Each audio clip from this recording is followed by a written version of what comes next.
നല്ല തന്നെയായിരുന്നു. പിന്നെ ഞാനും അച്ഛനും ഒരു അച്ഛൻ മകൻ ബന്ധം പോലെ തന്നെ നമ്മൾ നല്ല ഫ്രണ്ട്സുമാണ്.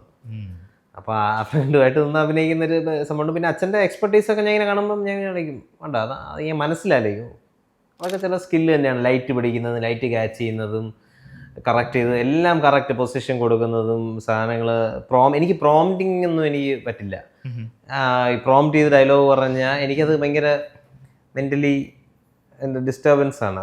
ഒരു വാക്ക് ഇടുന്നത് പോലെ ഫുൾ പ്രോംപ്റ്റിങ്ങിലൊക്കെ അതൊരു സ്കില്ലാണ്. അതൊരു വേറെ സെപ്പറേറ്റ് സ്കില്ലാണ്. എനിക്കത് പറ്റത്തില്ല. എനിക്ക് പഠിച്ചും മനസ്സിലാക്കിയും പറയാനും അങ്ങനെയൊക്കെ എനിക്കറിയാവുള്ളൂ. അപ്പം അച്ഛൻ പിന്നെ എനിക്ക് അച്ഛൻ്റെ അടുത്ത് നിന്ന് അഭിനയിക്കുമ്പോൾ നമ്മുടെ എല്ലാ മക്കൾക്കും ഉള്ളത് തന്നെയാണ്. അച്ഛനും അമ്മയൊക്കെ ഉണ്ടെങ്കിൽ കുറച്ച് ഇമ്പ്രസ് ചെയ്യാൻ ഇവൻ കൊള്ളാം, അങ്ങനെ കൊണ്ട് പറ്റും, അല്ലെങ്കിൽ നമുക്കും പരിപാടികളൊക്കെ അറിയാമല്ലോ എന്നുള്ള സാധനം വരുത്തുന്ന ഉള്ളിലുണ്ട്. അപ്പം അതിൻ്റെ പേരിലുണ്ടാകുന്ന ടെൻഷൻ ആണ് ഉണ്ട്. അല്ലാതെ ഇറ്റ് ഈസ് ഓക്കെ.